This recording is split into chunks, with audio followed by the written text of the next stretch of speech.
You don't have to go through nothing alone by yourself. Like I said, you could always talk to God, but if you do, man. This is also a part of why I have these conversations, is because I believe your experience is different than a lot of other people's. I know they got the strolling, the parties and stuff, but it really was, it was the business, the work side of it, and what they was doing to the community, and really giving back. So Approximately 8 million athletes play sports from in the high school level. 7% of those kids, 560,000 of those kids, end up playing at the next level. 2% of those kids, which is 11,200, play professional. What was your recruiting process like? To be honest, I could never get the SAT or ACT score. That just keep it all the way 100. That was definitely what it was. Like if I would have had my scores, I mean, that's like almost anybody. It's a lot of players that that was like that. But if I had the scores, I definitely would have went on and had those big offers. So.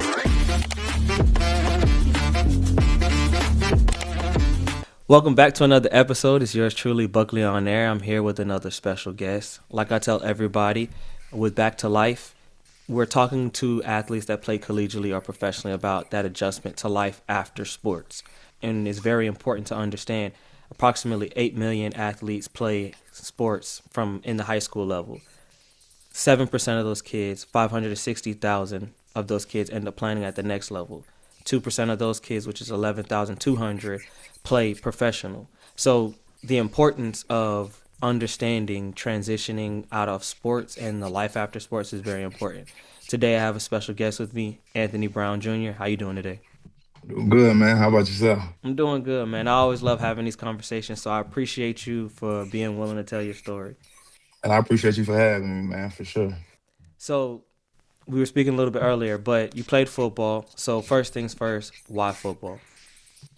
Football, I've played football ever since you could start. I'm originally from Alabama, so country boy. So I grew up kind of playing it all, but football was just kind of that passion, and I've playing it ever since I was little. I felt like that was kind of like my go-to sport. That was my number one for sure. So I didn't always had a passion just from watching football, like being young, watching the game and just watching old highlights of people. So it just encouraged me to want to, play football really. Understood. Did you have like family or a dad that played football before you started?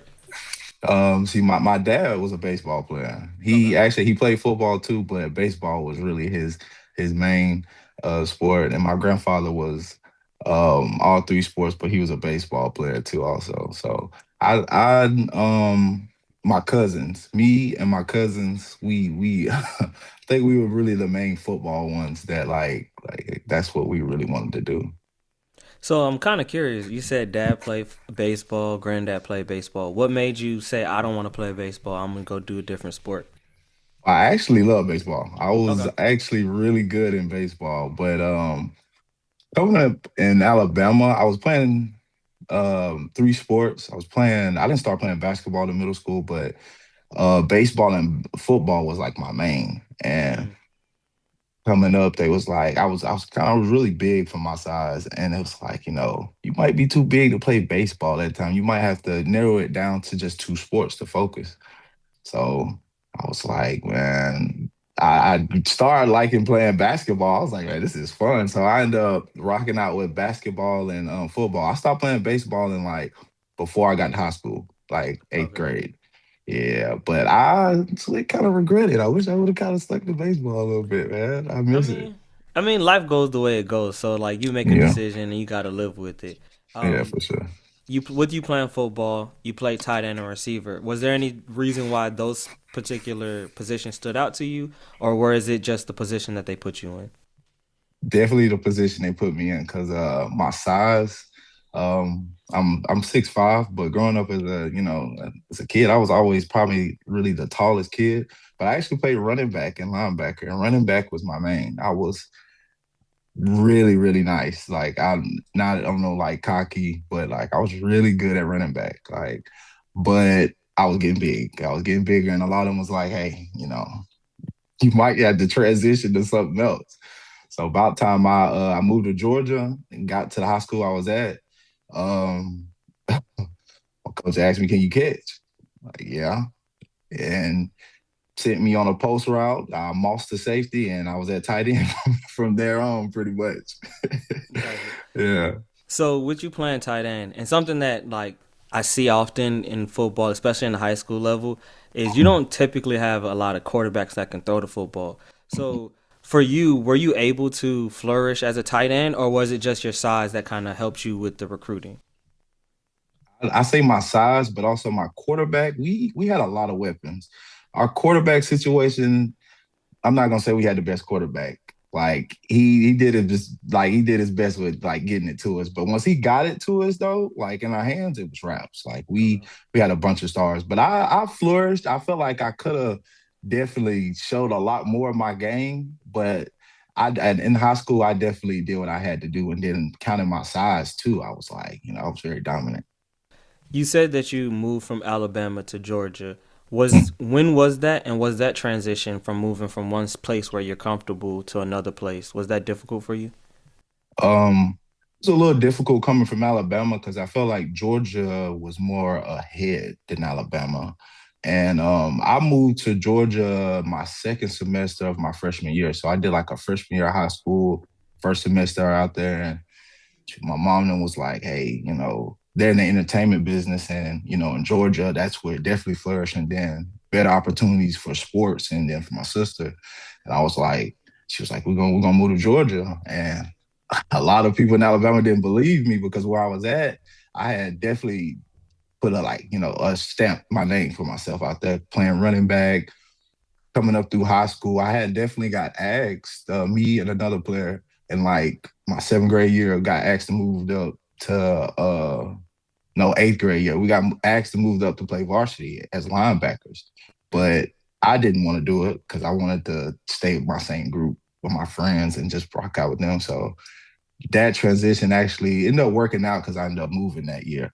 So yeah, I ended up that transition was actually a lot better because coming to Georgia, it was definitely different. Up to like I had to catch up to speed a little bit, but like me coming in, I was big as a freshman. I was like 6'2", and coming in, people thinking I'm a senior. Right. But the transition wasn't too bad. But I transitioned when I came in. I came in during basketball season. Okay. I actually missed my freshman year of football. Losing that freshman year of football, do you feel like that may have stunted a level of growth that you may have been able to have in the football realm? Yeah, yeah, I definitely believe that. Yeah, for sure. Gotcha. Yeah, for sure. Yeah. You transferred to Georgia. You're now here. You missed that freshman year. You playing football for the next 3 years. Did you guys have a lot of success at your school when you were there? Oh yeah, most definitely. My since I graduated 2016, so I came in 2012. My sophomore year, I was a JV, but I was playing a little varsity special teams. But the varsity team was nice. I think we made it to the playoffs. We played against Deshaun Watson in the playoffs, and yeah, Deshaun Watson was the truth. Yeah. Be honest with you, Deshaun Watson was the truth. Like I didn't play much on offense. I think, to be honest, just because me moving in, if I would have knew the playbook, I definitely would have played a lot. I definitely would have played, but I didn't really know the like coming in. They put me in straight in at like my sophomore year. I'm on JV playing some little varsity some and man, I know for sure if I would have had a playbook, I'd definitely been starting tight end playing. But yeah, that our high school team was good from 14, 15. My junior year, we was really good. We lost to Mays, which they end up going to the championship. We definitely should have won that. And in my senior year, we was nice. Like we had a definitely like 4 to 5 game positive season. Like we was really nice. We had a bunch of star athletes on our team. That's good. And for you to be able to play on the team and stand out, that's tremendous because everybody doesn't like. I know I played in high school. We had some standout guys, and Yeah. I wasn't one of them. I definitely wasn't one of them. But so you played again. You played tight end, but at any point in high school, did you ever consider changing positions, or did they ever come ask you and you said no? um, Not really. I think once that tight end role, I kind of went on and accepted it because I knew like my size and then like the size of tight ends, and I was very for my size, I'm very elusive. I could move for my size because I played running back. I could, my feet was nice, so I'm like, and I had hands, and I'm like, oh, transition over to like a tight end or receiver. Like I really was versatile because I played tight end, but they moved me to H back, and then I played a little bit. And I ain't gonna lie, in high school they put me running back to get like goal line or get short yardage because like they really moved me everywhere. Mm. It was moving me everywhere. I was like a Swiss Army knife, right? Like almost do almost anything. But um, the tight end position, I really like that. That I felt like that was the perfect fit for me for sure. So now high school is done with. What was your Mhm. recruiting process like, and what was the first school that you chose? My recruiting process, we had a lot of schools. I had like Georgia, a lot of schools come through Georgia State or like App State.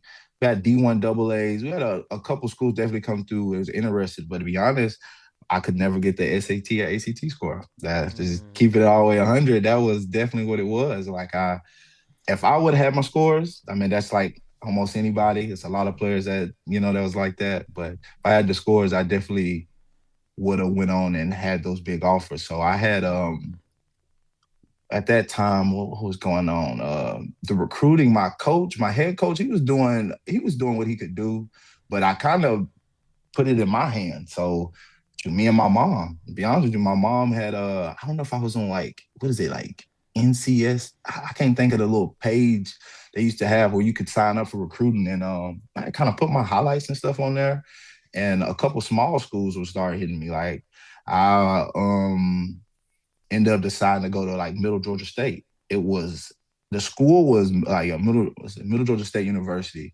They were like NAIA, but the football team was actually like club football. Okay.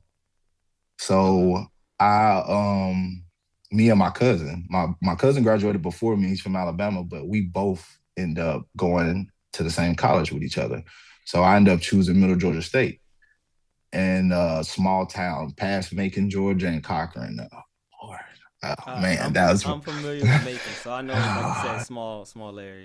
yeah, that's real small, a real small town out in Cochran. But yeah, I ended up choosing Middle Georgia State, and that was a humbling experience. That was very humbling because it's not like they did what they could do. Like Middle Georgia State was a really good team. I could tell they won their conference championship. Coming there, they didn't have everything that you expect to have, like a legit locker room. Mm. At that time, we was getting dressed in a this is how crazy, a custodian closet. Oh wow. Yeah, we was using that. I still got old pictures of me flicking up my first year of college, Uh. first game. But like we practiced, our practice field wasn't what it was, but we had actually had a game field, which the soccer team also used. Also, we had to like drive to. It's almost like a JUCO. That's what it is. Like in a way, it's almost like a JUCO, pretty much like a JUCO. Mm. And but if you go there, do what you got to do, you can leave, transfer. Gotcha. So I got there and man, did what I had to do. Me and my cousin was rocking out, did what I had to do. But first year of college, I wouldn't say I wasn't fully locked in. It's like, dang, you got your first, your freedom, you're out there at college. Be honest, I wasn't really just focused in as much in school. I wouldn't say I wasn't focused in on like the classes, but I just I can say I had a little hard time my first, and I felt like Middle Georgia State was really hard at that time. So um I played my year. I did really good. Was getting recruited by Fort Valley State, a couple other Tennessee Tech, Austin P, and they definitely wanted me and my cousin together. But grades comes down to grades. I took a visit on Fort Valley. I was going to transfer out of Middle Georgia State and go to Fort Valley State, but it comes down to grades. And once I played my year, I did that academic probation. You get put on academic probation. You gotta do what you gotta do to maintain your grades. And I went back a semester. My cousin didn't go. Um, it didn't. I didn't do what I had to do, to be honest with you. And I had to sit out a year. I sit out. Oh, my bad. Go ahead. No, I you're ain't good. mean to You're keep good. going. So the thing that I'm like with you saying that, and Mm, ultimately, some people don't take into consideration being a student athlete. And hmm you mentioned it in reference to high school, but I wanted to know, like, obviously you finished. We spoke a little bit earlier Yeah, about you having a grad year and you finishing. So clearly it's not a case of you not being smart enough. Can you speak a facts. little bit about, like, once you got to college, being an athlete, and then having to be on top of your academics, and how Mm, that part was challenging? And then on top of that, you're away from home and you have that freedom that you didn't have mm, when you was in that structure that you had at home is no longer there, mm. and now it's on you. Yeah, got you. So getting there to college, man, starting as like your athlete, you got to think like you are transitioning to like you're having more time to yourself, but you have being an athlete is also a job. So you have early morning workouts. You have meetings you have to go to, film sessions. But not only that, you have to maintain your schoolwork. It's like I know after practice you may get tired and you have this freedom where you got a choice where you could go to class or not, to be honest with you, but you're gonna face the consequences if you don't go to class. But that plays a big part, man, the academics, because you're not gonna be able to play or you have to maintain a certain GPA to be in the school, then also be on a football team too. No matter like, what um at school you go to, you have to maintain that. And like having to realize my first year, I was just like, dang, man, I'm not really focused in. I'm focused in. You got like other parties or other people doing this, or you trying to hang with other folks, and it's like, but also you got a responsibility of focusing on your grades and like that's major. I think I definitely didn't lock in definitely on my like my grades, focusing on that. I think a bunch of other side activities, other things was coming in between, and like that'll definitely steer you off your first year. So like coming in, whatever school you go to, no matter what level, is to have your head straight on your academics. The other stuff will come. That's just going, that's gonna be there. But definitely focusing on your academics, that's going put you set where you ain't got to put a stress to yourself about being dropped out of school or not being able to play, keeping yourself above, and you will really be able to, you keep your academics straight, you'll be able to focus much more on like your talents and, getting better out on the field. Cause it's like, if you not handling your business there, you're not going to really be focusing on the field trying to get yourself right. Like how you Mm. going, you're not going to be able to do anything. You're not going to be able to get nowhere, get to where you want to go if you don't have the grades. I definitely after my first year, I definitely had to come to realization like, dang, dog, like you got to lock in, man. It comes down to the academics, really. And what was the other question you asked me? Well, after that, you was asking, Well, so like with the part of like the academics, like I said, mm, you're away from home as well, and that yeah, structure that you had, where it's like parents is telling you got to do homework, or right. that you got the parent teacher conferences and stuff like somebody's always checking on you. Now that's Mm-hmm. not the case. So like, can you speak a little bit about how that part also contributed to you not doing your school's part Yeah, of it? yeah, most definitely. Because coming from like, depending on how you was raised, I came from a good home, and like you having curfews or you having certain priorities that you have to you know do at the crib. But when you get that free time transition to college, it's like, dog, it's on your timing. It's like you got class set at this time, you got meeting set at this time, so you gotta really, it's really up to you. If you don't lock in and get to these certain things or get to these certain meetings or what you got to do, it's like you're gonna fall short. So that transition, that was kind of like, it was different because I felt the freedom. I was like, man, I can really do it. I can do what I want for real, man. I go to this class. I could, meeting wise, football wise, coming in, a lot of people, depending on the sport, they be focused in on the sport.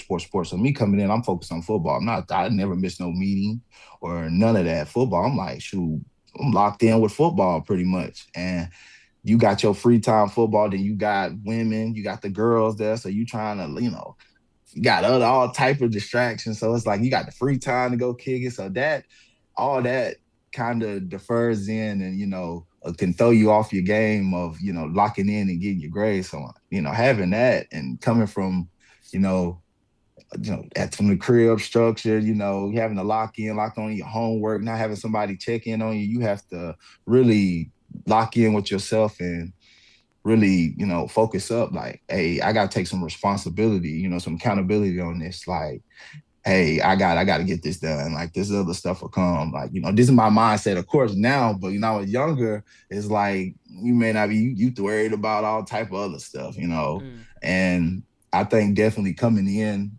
if you're going into college, definitely lock in on your responsibilities. Like, remember what your parents, taught you and yeah, pretty much. Like I say, remember what your people teach you, and just make sure you take care of you and your responsibilities first before the fun, because you can't have no fun really without getting your work and stuff done. So yeah, Ultimately, like you pretty much said it in so many words, is it's about your priorities. You got to yeah, prioritize what's important. And with athlete, any athlete going to college, you're a student athlete, so you need to maintain your grades so that you can perform on the field. And hmm, that may take away from you doing some other things, but it's a sacrifice. If your facts. ultimate goal is playing college, you need to sacrifice in high school. If your ultimate goal is playing professional, you're gonna have to make sacrifices while you're in college. That doesn't mean Hmm, that you can't have fun at all, but it hmm, does mean that you're gonna have to set certain things and certain priorities and get certain things done first before you go have that fun. facts, facts for So sure. so for you, like you said, that first year you had got on academic probation, you realized, okay, I got to take accountability and be responsible. You started to do that, and you did what you needed to do on the football field. So from there, where'd you transfer to? So in between that little gap between Middle Georgia, I had um I had sat out a year and I went to community college to get my academics right, my GPA, to be able to get to that next school. Originally it was a school called Livingstone College, and a couple of the guys from my college that was at Middle Georgia, it's about like four or five of them. They all transferred before me, before us the first year, because I had went back to Middle Georgia. They transferred on out and went. And at that time, I'm like, man, I gotta lock in to get my GPA and my grades right so I can be able to play football and go, still go to Livingstone. So after I got my grades and everything right, I had contacted my dog that was out at Livingstone. And I was like, hey man, you feel me? You hit the coaches up. I sent him my field, tell them, I'm trying to, I'm interested. I'm trying to come out to, the Livingstone to play ball. And it was, at that time it was D2 and it was HBCU. So, it's something different. So he hit the coach up, and once the coach saw my size and film and everything, he was like, he called me ASAP. Like, yeah, we let's get this paperwork going. Let's go and get you, let's go and get you out here like Mm. ASAP. Like, come on. I'm like, dude. And once I had finished out the summer of, I think I did like a semester of school at a technical college, West Georgia Technical, and went there, did what I had to do, and I ended up transferring out to Livingstone in North Carolina in Salisbury. And that's how I ended up getting to Livingstone College. You did what you needed to do in terms of the Hmm, academics, got things right. You hit up peoples that are out there. You are hmm. able to go play football. For you, we spoke a little bit, and as if for people that can't see in the background, you can see the cane and the K. Did you become a Kappa at Livingstone, or did you do that when you did your grad year? I definitely did it at Livingstone College. So with that, and this is something I think is also important, even when talking about priorities, as well as balancing what you're doing in college, and then even for being a Kappa, understanding the brotherhood that comes with it. So for you, what made you or what attracted you to becoming a Kappa? In high school, I had a teammate. He was older, graduated 2014. He had went to West Georgia, and he was just a regular student. And he ended up crossing there to be a Kappa. And I was always, connected with him and talking to him. And at that time, I was just like, man, I like how they move and how they carry themselves. And I know they got the strolling, the parties and stuff, but it really was, it was the business, the work side of it, and what they was doing to the community, and really giving back. So I was like, I hit my boy up, and I had chopped it up with him originally before that, and through connections, I ended up chopping it up with. Once I got on the football team, there was a couple of players already on the football team at Livingstone that was there was already some Kappas. And once I locked in with them, couple entrance, the entrance meeting coming around, and I had, made sure I had everything together for the entrance meeting. And once I went to the interest meeting, I had, I got chose, and that's a blessing right there. And I'm a first in my family, to ever I have nobody in my family. It was really I got influenced by my really good friend in high school, my boy Cody. Man, he influenced me. And not only that though, he put me on game. He actually sat down with me and talked to me about the organization. It was way bigger than the party and the stroll. And of course, he said it's the business side and the connections, and also the brotherhood. Like he was like, it runs real deep. Like, man, you can meet some really dope people out here, and they could put you on game and take you to different places, that you wouldn't, imagine. So, yeah. Salute to my boy Cody, man. That was the one that really put me on. This is also a part of why I have these conversations, is because I believe your experience is different than a lot of other people's for a couple of reasons. One, you went to HBCU, and what people don't realize is, especially when in terms of athlete, being able to transition to life after the sport, I believe that HBCU holds you to a standard that makes you aware of where you're going in life. Hmm. But then also with you being a Kappa, having that experience, also the brotherhood, the connections, I don't think people take into consideration how, if you may not be a person that's going to play professionally, how well being in college, the connections and the networking and the relationships that you have, how well those things help you with life after sports. Yeah, most So definitely. you became a Kappa. You was able to do what you needed to do on the football field. You graduated.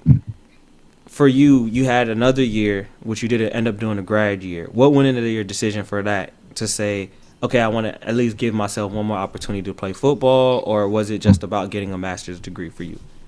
So originally, man, it was about getting another year of football. I got the Livingstone, man. I had a great season, man. My last season there, it was before COVID. Great season there, and honestly, I felt like if I stayed, I definitely could have ventured out, but I only wanted to go to, like, a better program. And what led into that was, this is all in life, man. Just the connections or who you meet beforehand. So my first year of college, my offensive coordinator, he actually ended up, once we all left, he ended up leaving. He ended up becoming one of the coaches at Savannah State. Okay. So, it's all about, I always stayed in touch with him, man. Always just checked in, to see how he was doing, see where he was at, letting him know how I was doing. And I actually got to play against him. I think he was at Allen University. I played against him. He was at Allen. And he ended up getting at Savannah State when I was I had one more year left. And once I entered the transfer portal, I had like four, it's crazy how everything comes back around. But Fort Valley State ended up coming right back around, hitting me up like same recruiting coach. Mm-hmm. Like, hey man, we definitely try to get you here in Fort Valley. And I honestly took that in consideration because it was like, man, when I was at Little Georgia, that's where I was going to go. Like, I took a visit there and everything. So, but the connection I had with my coach from my first year at Middle Georgia, I kind of already had my mind made up. He was, I think he was the quarterback coach or the offensive coordinator coach at that time. And no, he wasn't the quarterback. He was the tight ends coach actually at that time. And I was like, Coach, listen, man, I'm my last year. I'm in a transfer portal. Like, you feel me? Like, and I was able to contact him at that time because I was in the portal. It's like, man, come on through. They, like they definitely needed that. He already knew, my game and how I played. Like, he coached me. He was moving me around when I was at Middle Georgia. He already knew my game. So I was like, man, I want to go to Savannah. So, and it's back in Georgia too, but it's on the kind of coast near Florida. So I was like, man, I'm going to Savannah. So I graduated from Livingstone, and I ended up getting everything, all my paperwork stuff done, and I ended up being at Savannah. Um, was it that fall season? I ended up making up to Savannah maybe that summer, at the kind of end of the summer coming in, and I was already up there, registered and everything, and up there for grad school to play my last year at Savannah. And you want me to keep going into how my story going in at Savannah State? Yeah, I Oh yeah. do. But Yeah. real quick before you Uh-huh. do, I did want to ask you, like, did any of your decision come into play because you were like, we're going to Savannah State. Obviously, Shannon Sharp went there, and you played Mhm. tight end. Did you ever be like, oh, I also want to go here because he played there or anything like that? Well, I definitely I didn't say I didn't forget, but I knew Shannon Sharp came out of there. And that kind of played a little part in it because I'm like, man, as a tight end, dude, Shannon Sharp came out of there. And I'm like, then also Savannah State used to be a D1 program, but they end up getting moved down to D2. But I knew the school was like definitely probably a lot bigger than Livingstone College. Nothing against Livingstone, it's small, but the Savannah was definitely a bigger campus, bigger school. And I know like a lot of amenities and different things they have was going to be a lot better, and I feel like me going there was probably going to be the best choice for me to get to where I was, really get to that next level. So yeah, Shannon Sharp, that played a little part, and then just the school, I think that, whereas I didn't been up to Savannah, it was dope. When I was at Middle Georgia, just going up there, just to go, visit around. I like Savannah, so that definitely was really my main choice. I was like, yeah, I'm gonna go ahead and pick Savannah. You like you said you were about to speak on your story, and I kind of want to hear Mhm, how was your experience at Savannah State. Both of the Savannah State and Livingstone are both HBCU. mhm, One's campus is bigger than the other. Football mhm. program bigger than the other. What was that experience for you? How did you enjoy it? Were you able to maximize your last season of college football? So my year at Savannah, coming in, I hit the ground running. It was, yeah, man. I was rocking out at practice. They, of course, they want to see what you could do. They have, another tight end there. Nothing against him. He's a great player too, also. But not on no cocky, just straight confidence. But I always think I'm the better tight end. I could block and catch. But I went out there, do what I had to do. But coming up on the first week, I think of the first game, I was starting, and I tore my I'm being slow right now. What is it called? I'm being so slow right now. Is it? Did you break a bone, or was it like you tore like a muscle or a Ah, ligament? Achilles, tore my Okay. Achilles. So that happened at practice. I was rocking out at practice, coming off on running across a route, and tore my Achilles. And that kind of threw my mind everywhere because I'm like, dog, like, dang, like I tore my Achilles. So even though the season didn't start, I ended up of course, I get another medical year. So at that time, I actually had somebody else there that was working at Savannah. He was really, he used to work at Livingstone. He really encouraged me, like, hey, man, why you here? Go and get your master's degree. And like at that time, I'm like, really at that time, I'm like, man, I'm going to play my 1 year, try to see if I can get to one of these, bowl games and, try to get a camp invite or something like that. And so I thought it through, man. I'm like, shoot, not everybody make it to the league. And I got my bachelor's degree. I said, me having a master's, man, it's definitely gonna be major. And I definitely talked it up with my mom and I prayed on the situation. I was like, man, yeah, I definitely do that. So I stayed, and I had got another year. But at that time, all the coaches that was there the year I was there all left. The head coach, yeah, head coach left. New head coach come in, but my coach, the coach that originally, that I was cool with, he was still there. He stayed at Savannah at that time, but got a new head coach. So that was a whole kind of mess in between because you bringing in new coaches and things are a lot different. But I still was able that process of me tearing my Achilles. I ended up coming back in 8 months. I stayed down. I was went to I was at therapy. I made sure everything that I didn't miss nothing at all.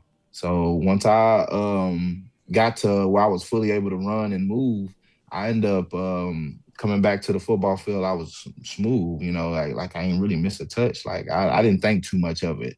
Like I'm like, man, shit, I'm back active. I'm jumping and running, like I'm good to go. But that time, I don't think because of my last year, the coach didn't really utilize me how he was supposed to, and I didn't have the best outcome of like the season I was supposed to have. But at the still in my mind, I'm like, hey man, I'm gonna graduate and get my master's degree, and I'm gonna still come out of this with a win, even though I didn't play football all my life, and honestly, I had a very great career in football. Like I can't say that I regret anything, but I once I finished that season, I ended up just really focused in on grad school, graduating.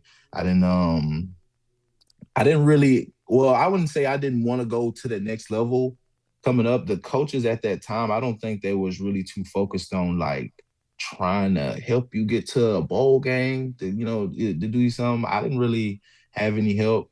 So I could just kind of like left it at what it was. Like, hey, that's just the end of it after my last game. So, like I said, I focused back on school, graduated, and got my MBA. And with you saying like you wanted to play at the next level, or at least give yourself an opportunity, especially when with coming like you said playing in a bowl game, what does that look like? If you had the luxury of that, what would that have looked like? Oh, I definitely would have showed out. I definitely would have did my thing at the bowl game because um, the bowl game was really just to is in front of a bunch of different scouts for you to just show your game. Like there at the Savannah, I felt like certain system, they have players, people, each one's got to get certain touches and stuff, get right. And I'm like, sure, this bowl game, it's free games. Like you get open, the quarterback gonna hit you. It ain't nobody specifically. It's like I'm gonna get here and dominate. Like in front of these man, in front of these scouts, I'm about to go out here and show out. Wow, Right. what? I'm not gonna play with them. I definitely wanted just the chance, like the chance just to go to the Pro Bowl, like not Pro Bowl, but to one of the bowl games and just show my talents, there though for sure. So with you tearing your Achilles, and this is something that I'm curious about, you didn't your career didn't end exactly how you wanted it because obviously you wouldn't have wanted to hurt your have an injury and miss out on your last season, or at least at that time what you thought would have been. You, you played another season. You played after you tore your Achilles, but ideally speaking, you would have played that one season and then did what you needed to do. Do you Mm-hmm. think that tearing your Achilles actually in a little bit of a different way helped you transition to life after sports? Yes, it did. It did because I my mindset going in originally at grad school was, and like just keeping it real. I wasn't thinking too much of getting another degree. I was like, man, I got my bachelor's, and I had another year of football. I was gonna rock out and coming off a good season, do what I do. But for me getting hurt, man, and sitting down, thinking, praying, and I'm like, kind of, we know where to go from here. It's like, shoot, that ended up really putting me in a really good situation because it's like me getting a master's degree, that kind of separates you, and then like I say in a different like column, a lot of people get their bachelor's, they're smooth, but as a black man having a master's degree, I think of that like, hey man, that's major right there.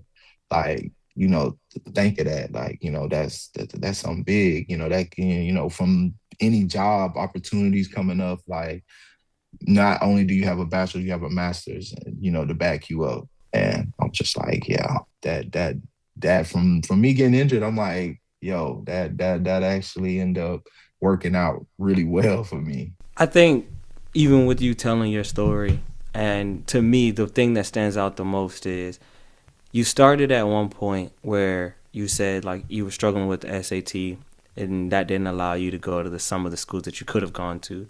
Then you Mm-hmm. did that first year of college, and you were on academic probation, and you were able to go from being a student who was on academic probation. You can say somebody could say quote unquote that you were struggling, but Mm-hmm. ultimately it wasn't about your intelligence. It was more about the effort and the priorities that you put in. For you to go from that to having to being a person that finished college with a master's degree, it's very telling. It's tremendous, and I think that more people need to understand that it's about some. A lot of it's about perseverance. It's about Hmm. effort. It's about trying. It's about priorities. It's not about a person's intelligence, oftentimes, because Hmm. just because you didn't do well in the beginning doesn't mean that you wouldn't do well later on. It was about you understanding what you needed to do and then going ahead and doing that.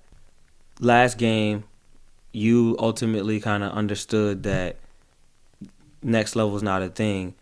Did you have an idea of what you were going to do or where you were going to go with your life, your career after you were done playing football? To be honest with you, I didn't because I want to say I put all my marbles into football, but once I got my master's, I didn't do too much on my part on like trying to get these internships. But at that, I think I was really late to it because I was trying. I was like, man, trying to get into contacts through the school, but it ended up working out through the fraternity, the brotherhood, man. Knowing brothers from different, they could be in from cooking or they could be management, CEOs, just from a connection that I knew. I had reached out to a brother. I'm like, hey man, like I just graduated, boom, boom, boom. And I end up getting in at Prize Picks when I after I left college. And Prize Picks, I ended up growing, soaking in all the everything I could get out of there from being at Prospects. It was definitely dope. But I think after that, just the connection from just the brothers of the Kappa Alpha side, man, they definitely helped me transition to like, good jobs or jobs that I was looking for in my field. So You said jobs in your field. What did you end up getting your master's in? I got my master's in business administration. And so, like you said, again, it's a recurring theme: connections, networking, relationships. That's what helps you get to Hmm. where we are today. For you, that transition, obviously you were able to get a job, but mentally, like no longer playing football, was that a struggle for you at all? Yeah. You gotta think, man, you didn't play football all your life coming up as a kid and like watching the game, you're like, man, I know I could get out there and go do that, man. Like I know I still got some of my tank. And it like I had come to terms with it, like, like, dang, man, this is the last time touch this football field and these pads and this helmet, you know. But I was appreciated through the whole, I appreciate the whole journey and the process. So like it took me a minute, but then like, I had come to terms like, hey man, you was blessed to make it all the way to college and play ball. Like not everybody was able to make it to college and, graduate and do what they had to, do what you did, you know, and really end up coming out, kind of on top with it, even without, having football. So I definitely appreciate the journey of it, really. What I wanted to ask you, and even in that, because Mm. I think oftentimes people speak about how the fact that they were able to get through, that they came to terms. What was it that helped you come to terms with that? That well shoot. Really, I would say your support system too also, man, my mom. And then talking to God, like my mom, she was like, that was really a main factor throughout the process. Like when I didn't have my grades my first year of college, I ain't gonna say I wanted to give up, but I was just down. But my mom was like, hey, this is not what it is. Like we finna go ahead and lock in and go and get these grades. From going to go to technical school, go get your grades, you're gonna get to where you be.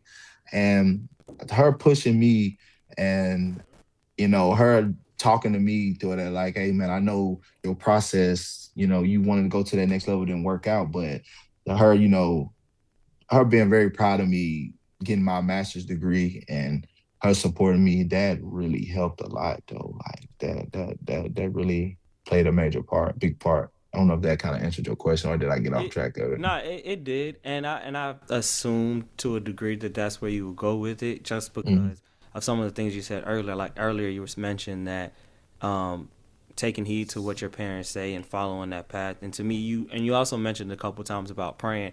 So it brought me to the idea or the thought that raise a child up in the way that they should go and they will not depart far from it, from the Hmm. Bible. And so for Facts. you, having the mom and support system that you had, praying and all of that, and having a relationship with God, that helped you a lot throughout this whole process. So now we get to where we are today, where we're flourishing, we're doing well, and obviously that's a quote unquote blip in time, or that's a time Mhm. frame in our life where that struggle was there, and now we getting back to life. So for you, like I said, you played college, and I'm gonna wrap up with a couple of questions. But you played Mhm. college, and you know what it takes to get to the next level. You've been there.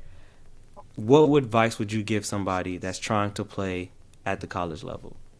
To not focus in on so much of the big schools. Though I know everybody want to go to the Oregons, the Alabama, the Georgias. Like, if you want to go to the next level, go to a school that's gonna actually use you, and you go there where you can actually play. Like, don't go to a school based off, the caliber of what it is, man. Go somewhere where they actually need you. That's gonna really play a big part in your, choosing where you want to go. If you get that choice to go to college and do that, man, and trust the process, and pray to God. That'll really kind of help you clear your decision. But then on top, like, go where you definitely can go and play at. Because I don't be too fun to just looking always big, because there's a lot of different schools, man, like D2, D3, NAIA. Like, I would have never thought HBCU in my high school career. I'd have never thought that's where I end up being. And that was probably the best experience. Like, being able to go HBCU. Like, I went D2, man. It was dope. I know people that went NAIA and D3. Like, no matter what level it is, to, go where you're needed, really. Don't think too much of the, big picture. If you're able to go there, that's dope. But make sure that, wherever you're going, that you're gonna actually be able to touch the field. You don't want to go there and not be able to play. So go to where you're needed, man. Most definitely. And what you said is tremendous for a lot of people because most people, again, they think of the big school and that's where they want to go. But I would say that exactly what you just said, and I would also say go where you want it, not where you tolerate it. And that's Hmm. not that's and we're speaking about college athletics, but I'm also speaking in life. If you're dealing with a Hmm. person, go deal with the person that wants you, not the person that tolerates you. Most definitely. Jobs, same thing. Hmm. And I have another question, but Right. you said it, and now it leads me to ask this question. Like you said, pray to God. Can you speak to how important your relationship with God has been for you throughout this entire process to get you to where you are today? Man, my process is, my love, my faith with God has played a major part through my whole process. Like, when I was at my lowest, a lot of things was going on. My mom was like, "Man, pray to God. Like, everything is gonna be okay. He's gonna, take care of you. He's gonna make sure you good, man. Everything's gonna work out." And I had to come, man. Sometimes I was very impatient. I had to work on being patient. And it's like, man, let me take some time and let me pray to God. Talking to him every single day up at college, when you know, not at home, having my Bible, having the time to talk to him, man, that's gonna get you through college, anything in life, work, everyday life. Like, sometimes when you may be going through something, and you may just need to take the time and talk to God. And having him through my whole process, man, he didn't bless me and kept me safe from everything, a lot of things, man. He kept me safe, and I will forever, appreciate the man above. Listen, I'm tapped in with you on that part because I know where I'm at in life is definitely nothing but God. Hmm. Last question. Um, with this podcast it's called Back to Life, and everybody has a moment in life where they have to adjust and get back to life or back to a level of normalcy for you. What advice would you give somebody that's gone through a hardship and they're trying to adjust back to life? Um, for you, I mean, if you're really going through it, man, find you, if you don't have a good support system, like I said, you could always talk to God, but or if you do, man, talk to some friends. Try not to have it all balled in. Talk to somebody, man. It don't hurt to talk to somebody. They'll definitely be there and help you through your process or what you're going through. You don't have to go through nothing alone by yourself. I feel like a lot of people get lost in and they're going through something, they'll sink deeper and deeper and deeper into that hole. And it's like, man, ask for help. You ain't gotta go through it alone, man. So like pray to God, you know, lean on your peers, man, your loved ones, your friends, they're gonna forever be there and so, supportive of you. So I think, those are major factors that help you stay afloat, to, keep you going, even if you're going through it, to try to get back to where you want to go. Anthony, I appreciate you. Like you said, you're not alone, and go ahead and talk to somebody. Make sure you like, comment, and subscribe. It's definitely peace.